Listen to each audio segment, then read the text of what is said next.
Hi అండి, welcome to my channel Telangana special. ఇగో ఈరోజు అయితే రవ్వ కేసరి చేస్తున్నా. చాలా బాగుంటుంది, సరే మీరు కూడా ట్రై చేయండి. ఇగో రవ్వ కేసరికి నేను ఆల్రెడీ ప్యాన్ పెట్టుకొని నెయ్యి వేసుకున్నాను అనమాట. ఇగో రవ్వ కేసరికి ముందుగా డ్రై ఫ్రూట్స్ని మనం నెయ్యిలో మంచిగా వేయించుకుందాం.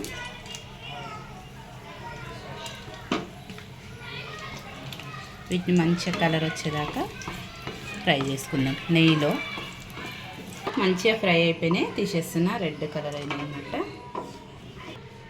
ఇక అదే నెయ్యిలో ఒక గ్లాస్ రవ్వ తీసుకుంటున్నాను నేను, ఉప్మా రవ్వ.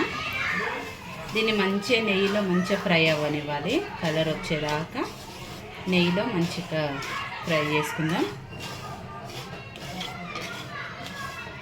దీన్ని మంచి రెడ్ కలర్ వచ్చేదాకా ఈ రవ్వని మనం నెయ్యిలో ఫ్రై చేసుకోవాలన్నమాట.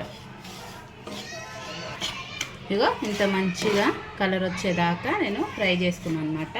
అయితే ఇంకోటి ఏంటంటే, నేను ఆల్రెడీ పాలు ఒక గ్లాస్ రవ్వకి 2 గ్లాసుల పాలు ఇలాచీలు వేసి కాబెట్టేసుకున్నాను అనమాట. అవి చల్లార్చుకొని ఇప్పుడు దీంట్లో యాడ్ చేసుకోవాలి.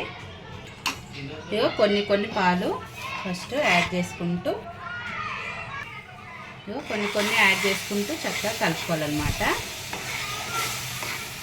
ఇగో పాలన్నీ వేసేసుకున్నాను. ఇప్పుడు ఒక గ్లాస్ షుగర్ యాడ్ చేసుకోవాలి. షుగర్ కూడా మొత్తం కరిగేదాకా దీన్ని కలుపుకుంటూ ఉండాలి. అసలు అడుగంటనియకూడదు అనమాట, కలుపుతూనే ఉండాలి. దీంట్లోనే కొంచెం నేను orange colour food colour add చేస్తున్నా. ఇది కూడా వేసుకొని మంచిగా కలుపుకోవాలి అంతా కూడా.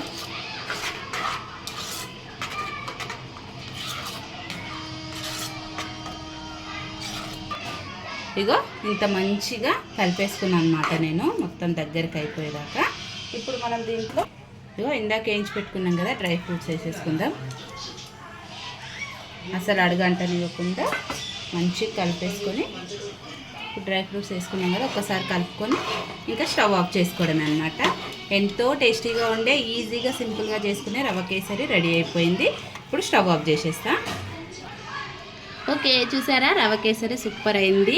ఇంతే ఫ్రెండ్స్, చాలా సింపుల్గా మీరు కూడా తప్పకుండా ట్రై చేయండి. అంతేకాదు నా ఛానల్ అయితే ప్లీజ్ సబ్స్క్రైబ్ చేసుకోండి తెలంగాణ స్పెషల్. లైక్ చేయండి, షేర్ చేయండి ఫ్రెండ్స్. ఓకేనా, బాయ్ బాయ్.